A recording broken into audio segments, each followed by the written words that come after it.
walked into the bank like a shadow. An old soldier with torn clothes, bent shoulders, and eyes carrying a war no one could see. To them, he looked like a mistake, a problem, someone who didn't belong. Whispers followed him. Laughter came easy. And the man behind the counter decided this would be dealt with quickly. Security was called. Judgment was passed. They thought he was nothing. But when the screen behind the counter lit up, the room froze. Because this was not just an old man. And that number was not just money. What happened next would silence an entire bank and expose a truth no apology could fix. This is a story about dignity, sacrifice, and the kind of heroes God hides in plain sight. Before we begin, tell us where you're watching from. And if this story touches your heart, please subscribe for more stories from angels in uniform. The bank had gone quiet.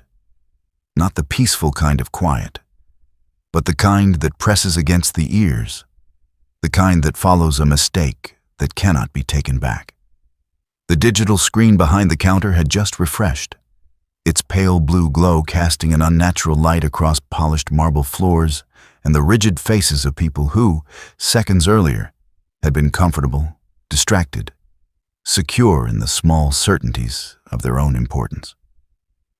No one spoke. No one smiled. Even the air seemed to hesitate. A moment earlier, laughter had lived here. It had started softly, the way cruelty often does, disguised as humor, as disbelief. A short laugh from the man in the tailored navy suit behind the counter, sharp and confident, practiced like everything else about him. Grant Hargrove, the branch manager, stood straight-backed with the posture of someone who had never needed to apologize for much in his life. His hair was neatly parted and held in place with gel, his face clean-shaven, his jaw square, the kind of face that looked trustworthy on a billboard, but hardened quickly when he was irritated. He had learned long ago how to sound amused without sounding kind. "Sir," Grant had said, loud enough for the lobby to hear, "are you sure you didn't walk into the wrong building?" Across from him stood an old man who did not laugh back. He did not shrink either. He was tall once, though time had bent him forward, his frame thinner now, his shoulders carrying a weight that had nothing to do with age. His olive-green military jacket hung loose on him, faded almost to gray, torn at the elbow and patched with a mismatched square of fabric that spoke of necessity, not carelessness. Beneath it, a yellowed white t-shirt clung to his chest, threadbare and stretched thin. His pants were creased but worn smooth at the knees, the cuffs frayed. His shoes were worse, black leather once, now cracked at the toe, glued and re-glued, the laces uneven, one clearly newer than the other. At his side sat a German shepherd, older but still alert, his coat a muted blend of black and deep brown, scarred in places where fur no longer grew. One ear bore a small nick that never healed right. The dog's posture was disciplined, deliberate, his body angled slightly forward, as if placing himself between the man and the room. His eyes followed every movement, calm but vigilant. He did not bark. He did not fidget. He simply watched. "I'd like to check my account balance," the old man said quietly. His voice was low, steady, worn smooth by years of restraint. That was when the laughter spread. A woman near the waiting chairs, thin and impeccably dressed, smirked behind her hand. A man in a golf jacket shook his head and muttered something about the nerve of some people.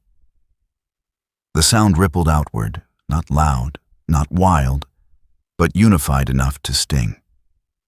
Grant leaned forward, resting one manicured hand on the counter. "This is a private financial institution," he said. "Not a shelter. Not a charity." His eyes drifted down deliberately, lingering on the man's shoes before returning to his face. We don't serve people like you." The old man reached into his jacket pocket and pulled out a bank card. The card slipped from his fingers as Grant nudged it away dismissively, skidding across the counter and falling to the floor. For a moment, nothing happened. Then the man bent down slowly. His knees protested, his breath caught, but he lowered himself anyway. He picked up the card with care, wiped it once against the inside of his sleeve, and placed it back on the counter, aligning it carefully with the edge, as though order itself mattered. The German shepherd shifted closer, brushing against the man's leg, silent support. Grant laughed again, shorter this time. "Better keep that close," he said. "If you lose it, that's it for you." Something flickered behind the old man's eyes. Not anger, not shame, but recognition, the familiar weight of being judged before being known. He had felt it before, in different places, under different skies. He said nothing. "Where did you get this money?" Grant asked, his voice sharpening. The old man lifted his gaze. "From the United States government." A pause, then disbelief, then mockery. "For what?" Grant pressed. "My son died in combat," the man said, "and my daughter-in-law died with him." The room faltered. A few people looked away, uncomfortable now, uncertain. Grant did not apologize. Instead, his eyes dropped again, this time slower, colder. "Heroes I know," he said. "Don't dress like this." A security guard approached, his uniform gray, his posture stiff. He avoided the old man's eyes. "Sir," he murmured, "we're going to have to ask you to leave."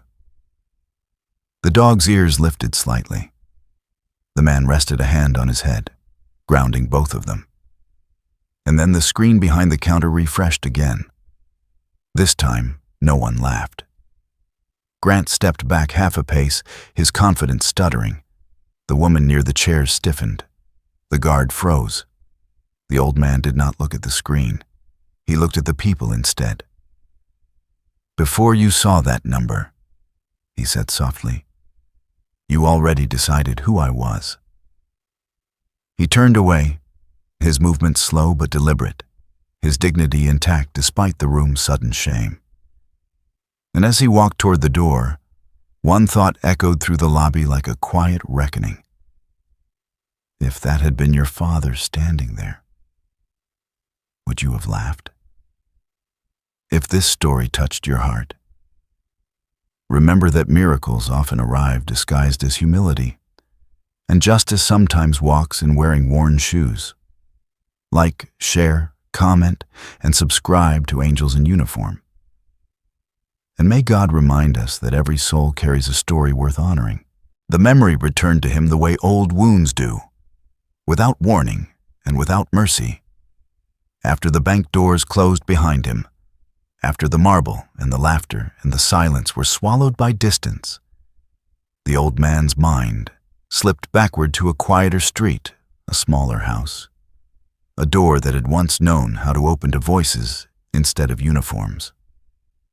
He had been standing in the kitchen that morning, the radio low, the coffee already cold, when Rex lifted his head from the floor and growled. Not loud, not aggressive, just enough to announce that something had arrived before it was invited. Rex had always done that. Even now, years later, the sound lived in the man's bones. The knock had followed, firm and deliberate. Not the knock of a neighbor, not the knock of someone who expected to be welcomed. Two men stood on the porch when he opened the door, both in dress uniforms, both young enough to be his sons, their faces trained into expressions of practiced gravity. The taller one had a narrow build and sandy hair cropped so short it looked almost unfinished, his jaw tense, eyes already damp, though he fought to keep them dry. The other was broader, dark-haired, his shoulders squared like he was bracing for impact, his hands clasped behind his back to keep them from trembling. They did not step inside. They never did. They did not need to. The air between them carried the message before the words were spoken. Rex sat at the man's heel, silent now, his ears angled forward, sensing the shift in gravity, sensing the moment when a life tilts and never rights itself again. The words came anyway, rehearsed but still heavy, delivered with the careful respect reserved for irreversible things. His son was dead. His daughter-in-law was dead, killed in action. The taller officer spoke most of it, his voice steady but thin, like ice over deep water. The broader one nodded at the right moments, his gaze dropping when the old man's knees threatened to buckle. He did not cry. Not then. He thanked them. He heard himself do it, heard the politeness in his own voice, the soldier's instinct to acknowledge orders even when the order was loss. When they left, the porch felt too wide, the street too empty. Rex followed him back inside and sat where the light from the window cut across the floor, watching him with an intensity that bordered on grief. Dogs, the man had learned, understood finality in ways people pretended not to. The second knock came months later, though it felt like days. Time had folded in on itself by then, mornings bleeding into nights without distinction. This time, there were more people. A chaplain with a soft voice and kind eyes stood just behind the officers, his hands folded around a small black book he never opened. He was older than the others, his hair silver at the temples, his posture gentle, as if he knew that force had no place here. The man noticed the way the chaplain looked at him, not down, not away, but directly, with something like apology in his gaze. The chaplain did not speak until spoken to. He had learned, perhaps, that words could not soften this kind of blow. Again, there were uniforms. Again, there were words that could never be unheard. The man nodded, thanked them again, and closed the door with hands that shook only after the latch clicked into place.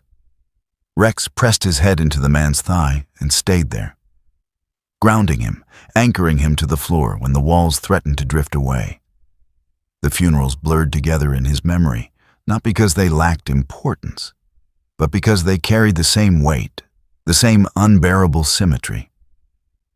2 coffins, 2 folded flags, 2 ceremonies marked by precision so perfect it felt cruel.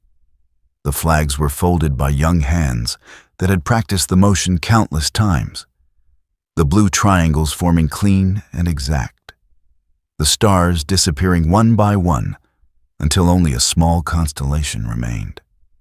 When the flags were placed into his arms, the man felt their weight settle into him, heavier than any pack he had ever carried, heavier than the silence that followed the rifle volleys, heavier than the folded condolences that arrived in the mail for months afterward. He did not cry loudly. He did not scream.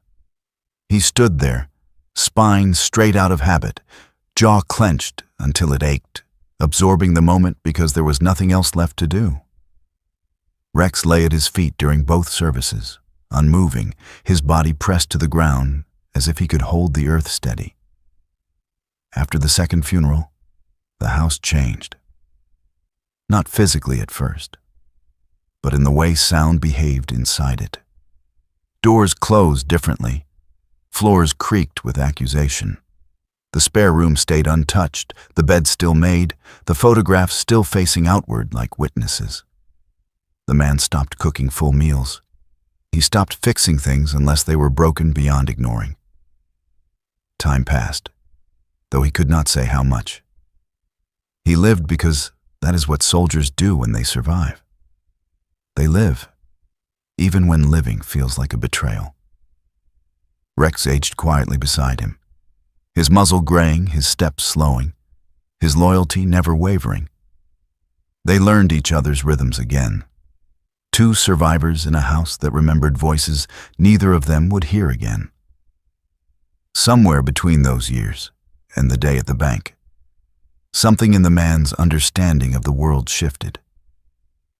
He began to notice patterns, moments that felt arranged rather than random. The way the light would hit the folded flags at the same hour each afternoon. The way Rex would sometimes stop in the hallway and stare at the spare room door, his tail still, his ears alert, as if listening to something the man could not hear.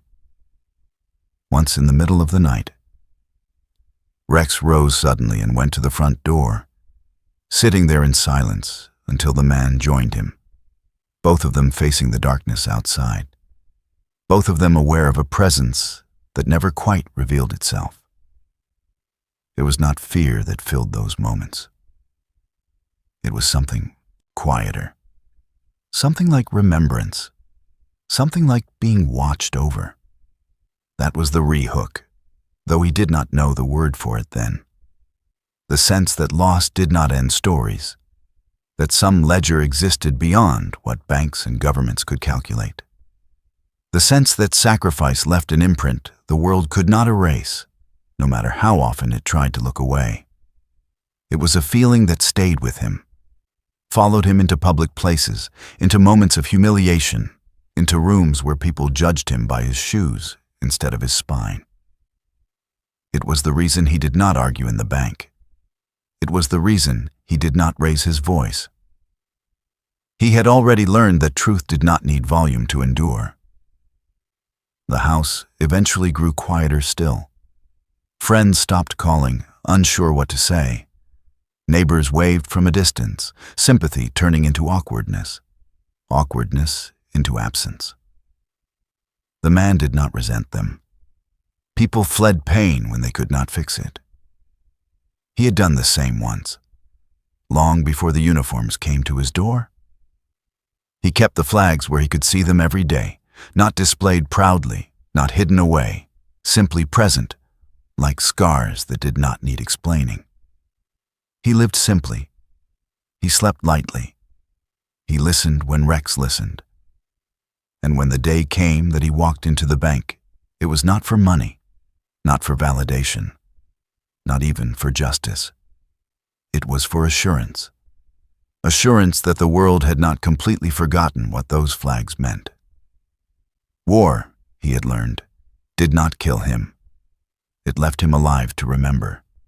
It left him alive to carry the weight forward, to stand in rooms where laughter fell silent, to remind people, without shouting, without pleading, that some accounts were written in blood, and some balances were measured in absence. If you felt that truth stirring something in you, if you believe that God places witnesses in our lives to awaken our compassion, then like, share, comment, and subscribe to Angels in Uniform, and let faith guide us toward the miracles of dignity, remembrance, and grace. The letter arrived 3 weeks after the second funeral. Tucked among envelopes of condolences and official seals, its return address stamped with the emblem of the Department of Defense. Silas Kincaid recognized that emblem instantly. He did not open the letter right away.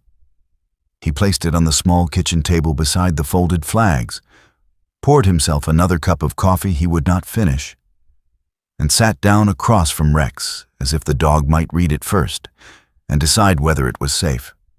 Rex, older now, his muzzle silvered and his movement slower, but still deliberate, watched the envelope without blinking, his ears lifting once, then settling again. Silas finally opened it with a steady hand, though his chest tightened as the paper slid free.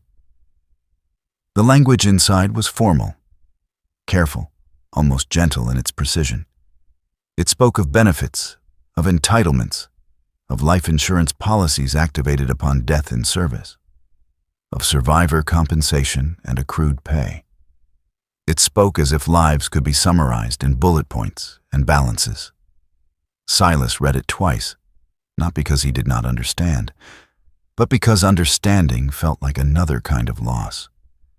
The total amount was significant, far more than he had ever held in his life at one time. It represented years of danger, training, sacrifice, and ultimately, the price paid by 2 young people who would never come home again. A week later, He was summoned to a small regional office to finalize the paperwork. That was where he first met Linda Parker, a civilian caseworker assigned to military families. A woman in her late 40s with shoulder-length auburn hair that she tucked behind one ear whenever she concentrated. She was tall and slightly stooped from years of leaning over desks, her skin pale from too much time indoors, her eyes soft in a way that suggested she had seen many versions of this same pain. Linda spoke quietly, choosing her words with care, explaining each form before asking him to sign. She did not rush him. She did not avoid his eyes. When he faltered once, staring too long at a line that read, "Beneficiary," she paused and placed her pen down, giving him space without making it obvious. There was kindness in that restraint, and Silas noticed it. He always noticed small things. They were what remained when everything else was stripped away. When the process was complete, Linda slid a manila envelope across the desk toward him. Inside was a bank card, issued in his name, and a set of documents outlining the account where the funds had been deposited. "You have full access," she said gently.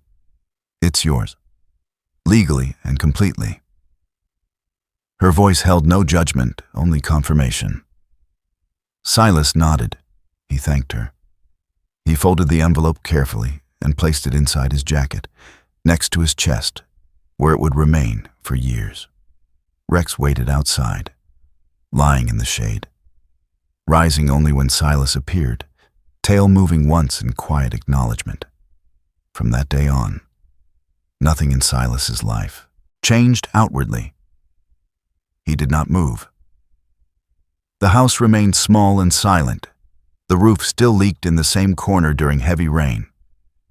The old pickup truck in the driveway stayed there, its paint peeling, its engine coughing awake each morning before settling into a familiar rattle. He did not replace it. He did not browse listings or dream of travel. The money existed in an abstract sense, a number behind glass, untouched and unvisited. He paid his bills the same way he always had, slowly, deliberately, writing checks with a hand that sometimes trembled in the cold. When the soles of his shoes wore thin, he patched them. When Rex needed medication for his joints, he paid for that without hesitation, the only expense that ever made him consider the card's presence in his pocket. Even then, he withdrew the smallest amount possible and returned the card to its envelope the moment he came home. People would have called it foolish. They would have said the money was meant to make his life easier, to compensate for what had been lost. But Silas did not believe in compensation. Some things, once gone, could not be balanced by any number. To him, the money was not a gift. It was a marker, a testament, a record that said 2 lives had mattered enough to leave a trace. He kept it because discarding it felt like erasing them. He did not spend it because spending it felt like agreeing that their absence could be softened by comfort. Rex seemed to understand this in his own way. On nights when Silas sat at the table with the manila envelope open, the card still inside, Rex would lie at his feet, eyes half closed, breathing slow and even, as if standing guard over something sacred. Once, during a thunderstorm, when the power flickered and the house fell into darkness, Rex stood suddenly and moved toward the table, placing one paw gently on Silas's knee. The gesture startled him. Rex was not a dog given to affection for its own sake. He was disciplined, reserved. Silas looked down at him, and for a brief, unexplainable moment, he felt the weight in his chest ease just slightly, as if something unseen had acknowledged his vigil. That was the rehook, though he did not name it then. The sense that holding on, even in silence, mattered. Years passed that way. The envelope yellowed. The card inside grew scratched at the edges from being handled, though never replaced. Silas never upgraded it, never asked for a new one. He wanted it to age with him, to bear the marks of time as proof that it had been carried, not used. The account grew slowly with interest, a fact he learned only when statements arrived and he filed them away unopened. He did not need to know the exact number. He only needed to know it was still there. When the day came that he walked into the bank to check the balance, it was not curiosity that drove him. It was unease. He had dreamed of his son the night before, standing in uniform beneath a sky Silas did not recognize, smiling without speaking. Dreams had never frightened him, but this one lingered. Rex had woken him before dawn, pacing, restless, stopping at the door and then at the table where the envelope lay. Silas took that as a sign, though he would not have admitted it aloud.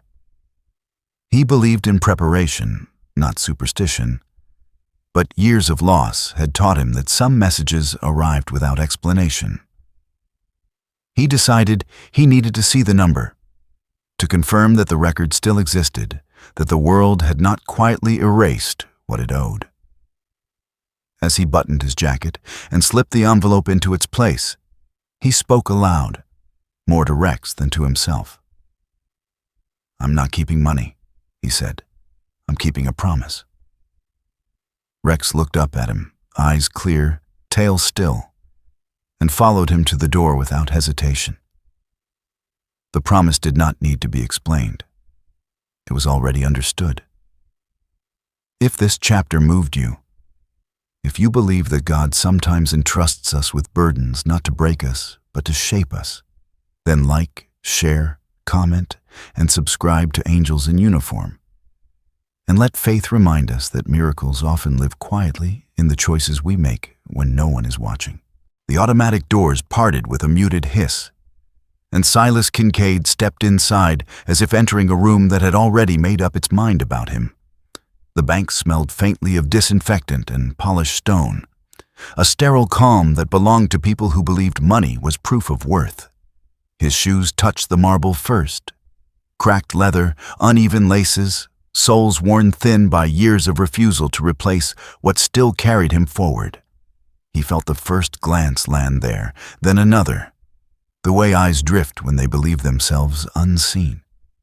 The gaze climbed slowly, almost reluctantly, from his shoes to the frayed cuffs of his pants, to the olive jacket dulled to a tired gray, to the patched elbow that told a story no one asked to hear. His posture, bent by age but not by submission, seemed to confuse them. A man could look poor and still stand like that. The room whispered its doubts. Rex followed him in, close and quiet, his paws landing with deliberate care. The German shepherd's coat had lost its shine with age, but not its purpose. The scars along his flank caught the light when he shifted, and one nicked ear tilted as if measuring the room's mood. He did not look at the people. He looked at the exits. Silas approached the counter without hurry. He knew the weight of waiting. Grant Hargrove noticed him immediately and decided just as quickly to make an example of him. Grant straightened his navy suit, the fabric crisp and expensive, the knot of his tie immaculate, his hair parted with practiced precision. He had the face of a man who had learned to perform authority until it felt like truth. Sharp jaw, smooth skin, eyes that hardened when challenged. He smiled broadly, the kind of smile that gathered attention before it offered contempt. "Ladies and gentlemen," Grant announced, raising his voice so it carried beyond the counters. "I apologize for the brief disruption. We're handling a situation involving a customer who does not meet our service criteria." The word criteria landed with a finality that closed doors. A ripple of murmurs followed, thin and complicit. A woman near the waiting chairs nodded, lips pressed together in approval. A man with a leather briefcase leaned back, as if to give the scene more room, his gaze sliding once more to Silas's shoes. A teller whispered to another, their shoulders touching as they shared a look that was part curiosity, part dismissal. The security guard, a tall man in a gray uniform with a tired posture and eyes that avoided conflict, shifted closer to the counter. He did not speak. He did not need to. The invitation was clear. Silas felt the heat rise in his chest, not anger, not yet, but the old ache of being reduced to a surface. He reached into his jacket and produced the manila envelope, its edges softened by years of carrying. Grant's eyes flicked to it and away again. He waved a hand, as if brushing aside dust. "Sir," he said, lowering his voice only enough to make it sharper, "this institution serves legitimate clients. If you have business elsewhere, I suggest you take it there." Silas swallowed. He felt Rex's shoulder brush his leg, steady and present. "I'm sorry," Silas said softly. "I don't want to cause trouble. I just need to check my balance." The apology slipped out before he could stop it, a habit from decades of diffusing situations before they escalated. It was not weakness. It was strategy. No one answered him. The apology fell to the marble and lay there, unclaimed. Grant tilted his head, amused. "You see," he said to the room, "this is exactly why we have procedures." He gestured toward the security guard. "Please escort him to the waiting area while we verify whatever it is he thinks he has." The guard approached, close enough now that Silas could see the faint gray in his beard, the lines at the corners of his eyes that spoke of long shifts and quiet compromises. The man cleared his throat. "Sir," he murmured, "if you'll come with me." Rex's ears lifted, his body angling forward a fraction, a silent question asked and answered between dogs and man. Silas placed a hand on Rex's head, grounding them both. "It's all right," he said, though the words were meant for himself as much as for anyone else. He took a step back, then another, guided toward a chair near the wall that faced the restrooms and the janitor's closet, a place chosen for its invisibility. Time stretched. Grant continued speaking with an elderly couple, his tone warm and deferential, his smile restored.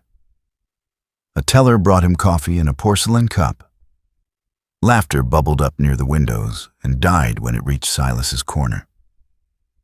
He sat with his hands folded, the envelope resting on his knee. Rex lay at his feet, eyes half closed but alert. The humiliation was not loud. That was what made it sharper. It was the absence of acknowledgement, the decision to look past him rather than at him. He remembered the flags.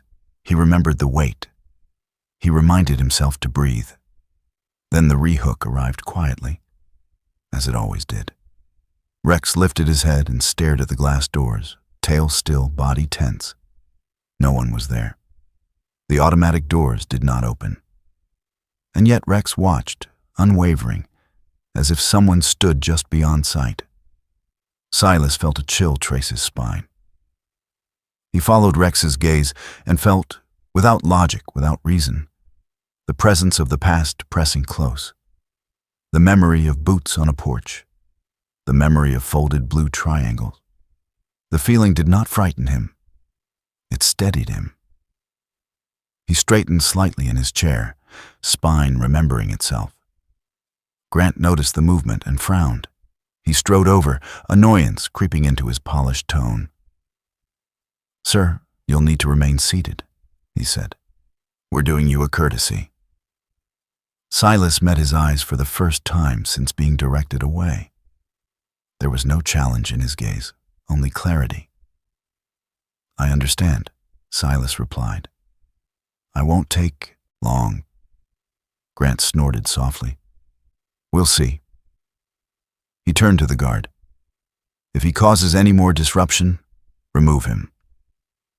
Silas nodded once. He did not argue. He did not raise his voice. He sat with his apology unanswered and his dignity intact, the room's judgment pooling around him like cold water. When the guard shifted his weight, uncertain, Silas spoke again, barely above a whisper. "I'm sorry," he said. "I didn't mean to be a bother." No one looked at him. No one answered that apology either. It hung in the air and dissolved. Rex exhaled slowly, his body pressed to the floor, his presence a promise that the truth did not require permission to exist. If you felt the sting of that silence, if you believe God asks us to see the person before the appearance and the soul before the shoes, then like, share, comment, and subscribe to Angels in Uniform, and let faith open our eyes to the quiet miracles of compassion. The shift happened without ceremony, the way truth often does. Quietly, irresistibly, leaving no room for argument once it arrived. Grant Hargrove had been enjoying the theater of authority for too long to notice it at first. He stood near the counter, posture confident, fingers resting against polished marble, speaking in a voice meant to reassure the room that everything was under control. Silas Kincaid remained seated where he had been placed, the chair hard, the wall cold behind him, the manila envelope resting on his knee like a relic. Rex lay at his feet, eyes open now, alert, tracking the subtle changes in tone, the tightening of shoulders, the shallow breaths. When the call came through Grant's earpiece, his smile faltered. He stepped away from the counter, nodding stiffly, his jaw setting as if bracing for impact. The room sensed it. Conversations dulled. A few heads turned.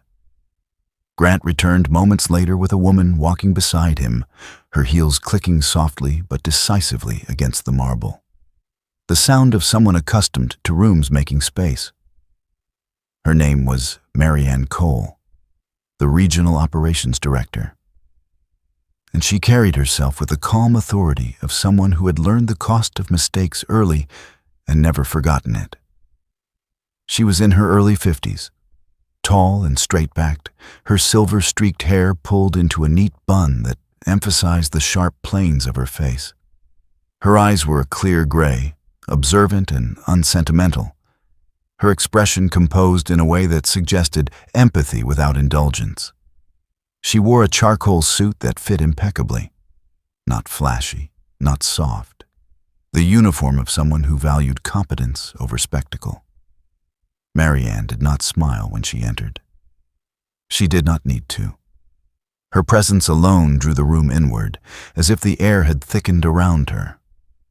She listened to Grant's hurried explanation without interrupting, her gaze drifting occasionally toward Silas, toward Rex, toward the envelope. When Grant finished, she nodded once, slow and deliberate. "Bring up the account," she said. It was not a request. Grant hesitated. The pause was brief but visible, a crack in the facade. "There may be irregularities," he began, the words sounding weaker now, less certain. Marianne turned to him fully then, one eyebrow lifting just enough to silence him. "Bring it up," she repeated. The teller nearest the terminal, a young woman with trembling hands and a face gone pale, swallowed and complied. Keys tapped. The screen refreshed. Silas stood as they called him forward, his joints protesting quietly, Rex rising in sync, a practiced movement born of years of partnership. The room held its breath. Even the guard shifted back, uncertain now, as if the lines he had been asked to enforce had blurred. The number appeared without flourish, stark and undeniable. 487,263. It glowed against the screen, impersonal in its precision, devastating in its implication. The silence that followed was absolute. No whispers, no coughs, no laughter. Grant took an involuntary step back, his heel catching slightly on the edge of the mat, his face draining of color as if the blood itself had fled. The woman who had nodded earlier stared openly now, her mouth parted. The man with the briefcase looked down, suddenly absorbed by the floor. Marianne's eyes flicked once to Grant, then back to Silas, something unreadable passing across her features. Silas did not react the way they expected. He did not straighten triumphantly or allow himself a vindicated smile. He leaned forward slightly, resting one hand on the counter for balance, and studied the number as if it were a photograph he had not seen in years. Rex stood close, shoulder pressed to his leg, steady and present. "I've never withdrawn $1, Silas said quietly. His voice carried, not because he raised it, but because the room had given it space. He looked up then, meeting the eyes of those who had laughed, those who had turned away. "Because every number there," he continued, tapping the screen lightly with one finger, "once had a heartbeat." The rehook came not from the number itself, but from Rex. The dog lifted his head and let out a low, singular sound. Not a bark, not a growl, but something in between, a breath shaped by memory. It stopped everyone cold. Rex had not made that sound since the funerals. Silas felt it vibrate through him, a reminder, a confirmation. For a brief moment, it felt as if the room were no longer a bank at all, but a witness stand. The weight of what had been dismissed now pressed in from all sides. Marianne inhaled slowly, as if steadying herself. "Mr. Kincaid," she said, her tone softened but firm. "I apologize for how you were treated." Grant opened his mouth to speak, then closed it again, his throat working uselessly. "This account is fully verified," Marianne continued. "There are no irregularities. Service should have been provided immediately." Grant's confidence collapsed inward. He nodded stiffly, unable to meet Silas's gaze. The teller wiped at her eyes, embarrassed by tears she had not expected. The guard stepped back another pace, shame etched into his posture. Silas listened without interruption. He did not interrupt the apology. He did not ask for retribution. He simply nodded once. "I didn't come for money," he said. "I came to remember." The words settled heavily. Marianne glanced at the screen again, then at Silas's shoes, worn and honest, and something like understanding crossed her face. "If there is anything you need," she said, "anything at all." Silas shook his head gently. "No," he replied. "Just treat the next person better than you treated me." The room exhaled as one, a collective release that did nothing to erase what had been revealed. Grant stood frozen, the echo of his own laughter ringing now in a space that no longer welcomed it. Silas gathered the envelope, sliding the card back into its place, the familiar ritual grounding him. Rex relaxed slightly, the tension easing from his stance. As they turned to leave, Marianne watched them go, her expression thoughtful, chastened. The automatic doors parted again, this time without judgment, and closed softly behind them. If this moment stirred something in you, if you believe God uses truth to humble and restore, then like, share, comment, and subscribe to Angels in Uniform. And let faith remind us that miracles often arrive when the truth is finally allowed to speak. The apology came too late to save anything that mattered. Grant Hargrove stood near the counter where his authority had once felt absolute. His shoulders now slightly hunched, his hands clasped together as if trying to keep them from shaking. The confidence that had defined his posture earlier had drained away, leaving behind a man suddenly aware of how thin his position truly was. His face, still clean-shaven and sharp-edged, looked smaller somehow, the arrogance replaced by strain. He cleared his throat once, then again, each sound betraying his nerves. "Mr. Kincaid," he began, forcing the words out carefully. I want to apologize. There was a misunderstanding. We have protocols, and sometimes—" His voice faltered, eyes flicking briefly toward Marianne Cole, then back to Silas, searching for permission to continue. Silas Kincaid did not grant it. He raised one hand, slow and deliberate, palm outward. The gesture was not aggressive. It was controlled, final. Grant stopped mid-sentence, his mouth closing with an audible click. The room froze. Even Marianne shifted her weight, sensing that something irreversible was about to be said. Rex stood at Silas's side, tall despite his age, his scarred flank visible beneath thinning fur, his gaze steady and unblinking.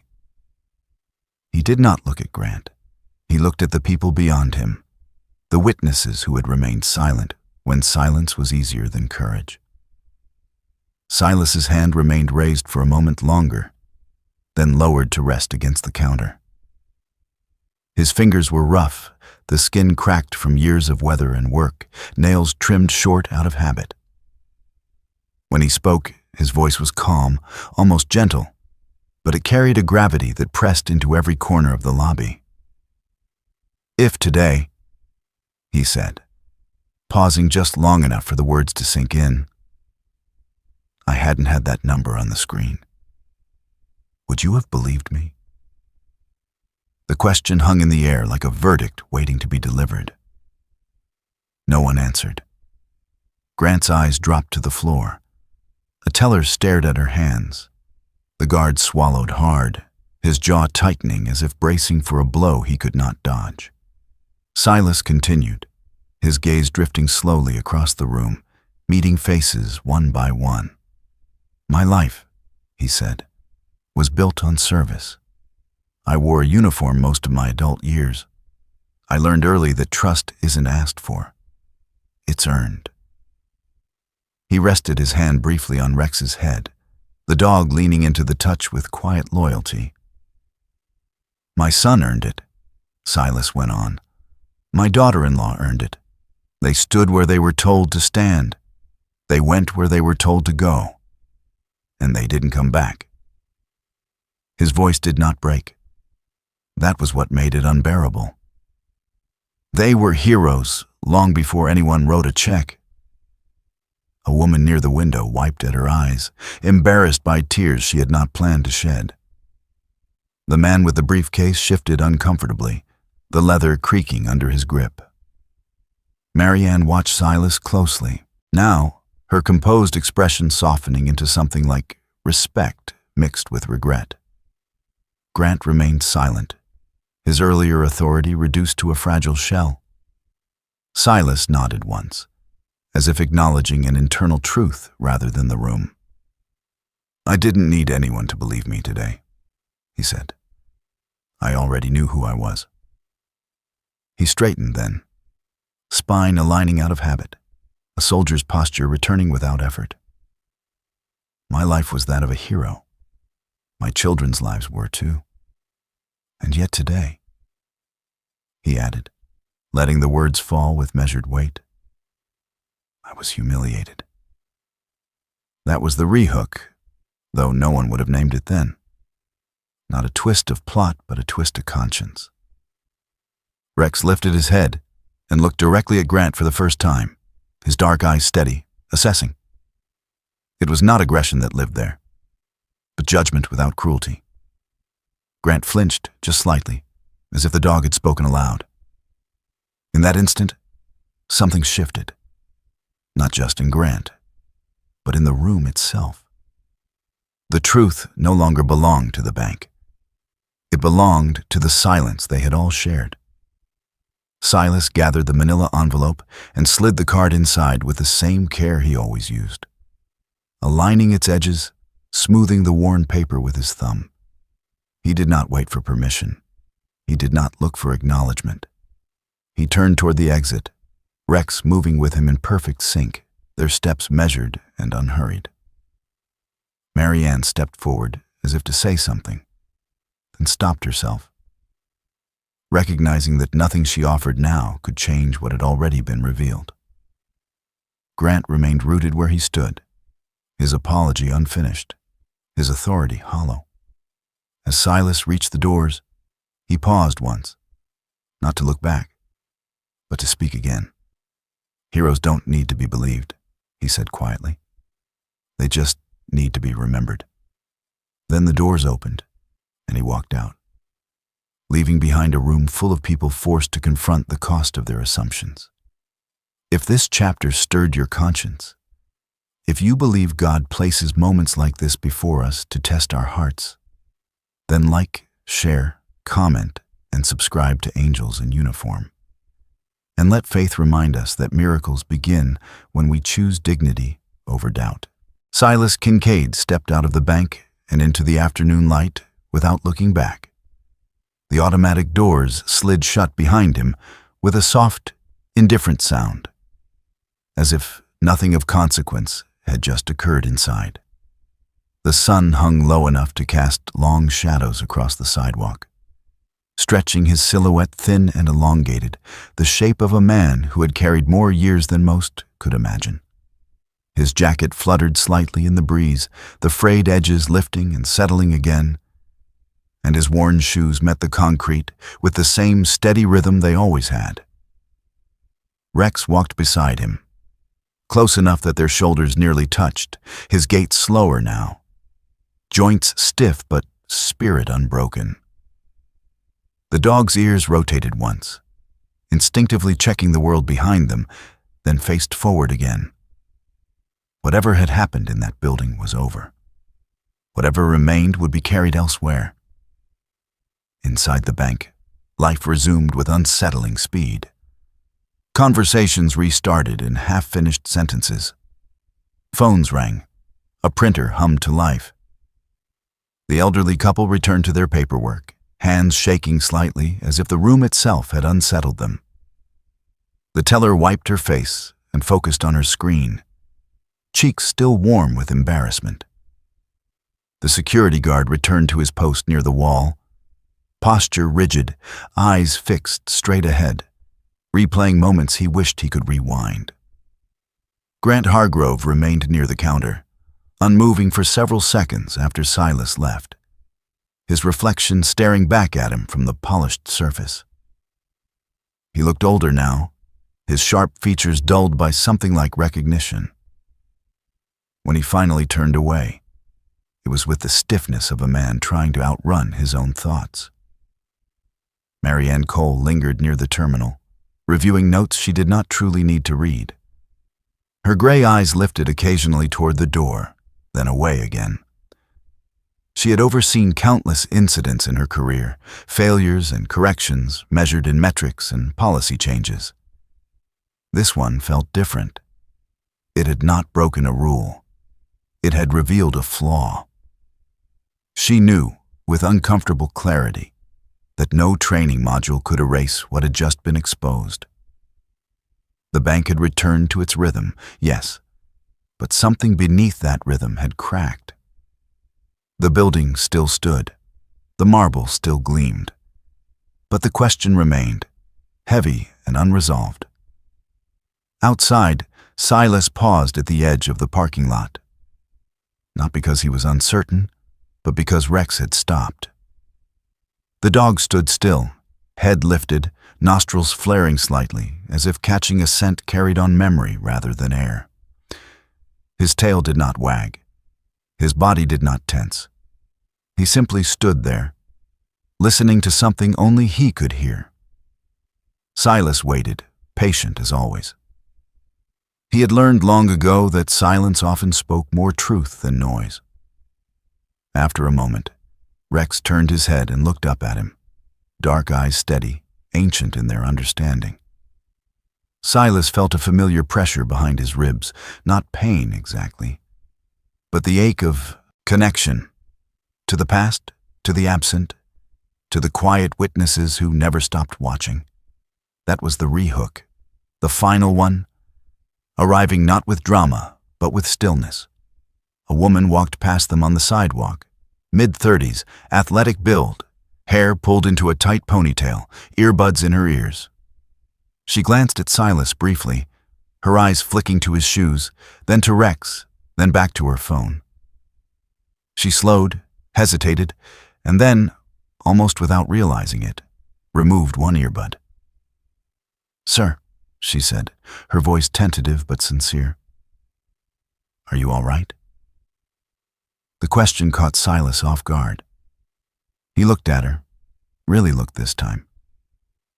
She had freckles across her nose, a faint scar along her jawline, the posture of someone who had learned resilience through experience rather than privilege. He nodded once. "I am," he replied. It was true. The woman smiled, relieved, and continued on her way, unaware of how much that simple question mattered. Silas and Rex reached the old pickup truck and climbed in, the engine coughing before settling into its familiar rattle. As they pulled away, the bank shrank in the rearview mirror, becoming just another building among many. Silas did not feel victorious. He did not feel defeated. He felt resolved. The number on the screen had done its work, but it was not the ending he would remember. What lingered was the silence before the number, the laughter that came too easily, the apology that arrived too late. He knew that by tomorrow, most of the people inside would file the incident away as an anomaly, a story to be told carefully, if at all. Life would move on. It always did. But the question would remain, hovering just beneath the surface of routine. If that number had not been there, if the screen had stayed dark, if authority had not intervened, how would he have left that day? Quietly escorted out, apology unanswered, dignity intact but unseen. He would have gone home. He would have fed Rex. He would have sat at his table beneath the folded flags and carried on, as he always had. The difference was not in the outcome. It was in the revelation. The bank had chosen shoes over soul, appearance over history, and for a brief, uncomfortable moment, it had been forced to see itself. Silas drove on, the road opening ahead of him, Rex's head resting lightly against the door, eyes half closed, content. The world did not owe him recognition. It never had. He did not need applause or plaques or polished words spoken too late. He needed only one thing, that when the next person walked into a place like that, carrying a story written in scars rather than numbers, they would be met with decency. Heroes, he believed, did not need to be honored. They needed not to be humiliated. And if that truth stayed with you, if it followed you into the next room, the next encounter, then this story had done its work. If you believe God places such moments in our path not to condemn us, but to awaken us, then like, share, comment, and subscribe to Angels in Uniform, and let faith guide us toward the quiet miracles of compassion that change the world, one choice at a time. Sometimes the miracle is not the number on the screen. Sometimes the miracle is the moment God pauses our judgment and asks us to see. In our daily lives, we pass strangers without knowing the weight they carry. We see shoes, clothes, titles, or silence. But God sees the battles fought in private, the sacrifices never spoken, and the dignity that remains even when the world looks away. Scripture reminds us that we are called to love not with conditions, but with awareness. To treat others not as they appear, but as souls created with purpose. This story is not about money. It is about the quiet test God places in front of us every day. Who will we be when no proof is offered? Who will we honor when no one is watching? If this message moved your heart, let it move your actions. Share this story with someone who needs hope. Leave a comment and tell us what this story awakened in you.